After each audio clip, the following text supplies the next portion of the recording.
Hi friends, তোমরা সব কেমন আছো? আশা করি সবাই ভালো আছো। লিচু আর মা চ্যানেলে আজ আরও একটা নতুন ব্লগ নিয়ে হাজির হয়ে গেছি।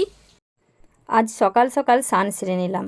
ছোটোবেলায় ঠাকুমার কাছে রূপকথার গল্পের পাশাপাশি অনেক দেবদেবীর গল্পও শুনতাম। আজ মা বিপত্তারিণীর পুজো, সেই পুজোর সমস্ত আয়োজন পুজো আপনাদের দেখাবো। তাই বেরিয়ে পড়ব আজ দিদির বাড়ি।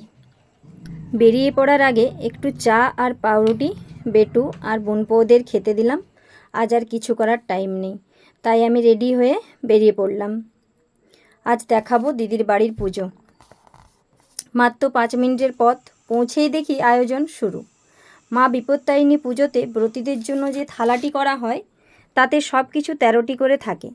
থালাতে থাকে লুচি, সুজি, গুড়ের বড়া, বেসনের বড়া, নিমকি, নানা রকমের ফল, আনারস অবশ্যই থাকবে। আর যেটি থাকে গোটা মুগ কলাই ভেজানো। এই দুটি মায়ের পুজোতে থাকবেই। এইভাবে থালাটি সাজানো হয় প্রতিটি ব্রতীর জন্য। আর এই যে মা বিপত্তারিণীর তাগা, যেটি 13টি দুর্বাঘাস দিয়ে 13টি গিঁট দিয়ে বাঁধা হয় ব্রতীর জন্য। বাড়ির বাকি সকল সদস্যদের হাতেও এই তাগা বাঁধা হয়, মা বিপত্তারিণী যাতে সকলকে বিপদ থেকে উদ্ধার করেন। আসলে কি বলুন তো, আমরা যতই আধুনিকের চাদরে মোড়া হই না কেন, মনের ভিতরে ভগবান ঠিক বিরাজ করে আছেন, যিনি প্রতি মুহূর্তে আমাদের রক্ষা করেন। আর বিপদে পড়লে তো সবার আগে মুখ দিয়ে ভগবানের নামেই উচ্চারিত হয়। যাই হোক, গল্প করতে করতে পুজো অনেকটাই এগিয়ে এসছে।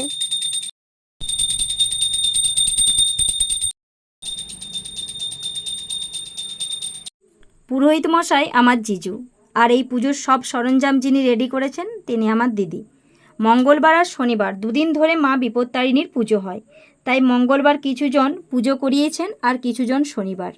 মায়ের তো বিভিন্ন রূপে পুজো হয়, বিপত্তারিণীও মায়ের এক রূপ। মা বিভিন্ন রূপে পুজো নেন, কখনো দুর্গা, কখনো কালী, কখনো জগদ্ধাত্রী, কখনো বিপত্তারিণী। পুজো প্রায় শেষের মুখে, শান্তিজল পর্বও শেষ। এবার মাকে প্রণাম করে মায়ের বিপদ উদ্ধারে তাগা বাঁধা পর্ব শুরু। প্রথমে পুরোহিতের হাতে তাগা বেঁধে পরপর সবার হাতে তাগা বাঁধা হবে। এবারে মায়ের প্রসাদ বিতরণ হবে।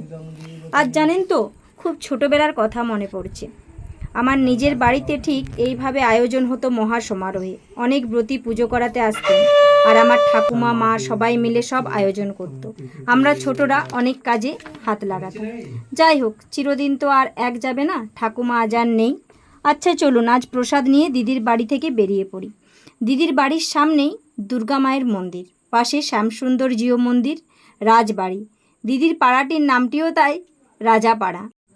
বাড়ি এসে সবার তাগা বাঁধা পর্ব শেষ হলেও আমার ছোট সদস্যের হাতে তাগা কিছুতেই বাঁধা গেল না। আর কি করবেন বলুন, ও তো নিজেই এক ভগবান। তো যাই হোক, আজকে মা বিপত্তারিণীর কাছে প্রার্থনা জানিয়ে সবাইকে মা যেন ভালো রাখেন, বিপদ থেকে উদ্ধার করেন, সে আমার বন্ধুই হোক বা শত্রুই হোক। আজ সারাদিন পুজো নিয়ে, মাকে নিয়ে দিনটি খুব ভালো কাটলো। তবে চলুন আজ মায়ের আশীর্বাদ নিয়ে ভ্লগটি এখানেই শেষ করছি। পুজোর আয়োজন সব কিছু কেমন লাগলো কমেন্টে জানাতে ভুলবেন না। ভালো লাগলে অবশ্যই লাইক করবেন। দেখা হচ্ছে খুব শীঘ্রই পরের আরেকটি ব্লগে।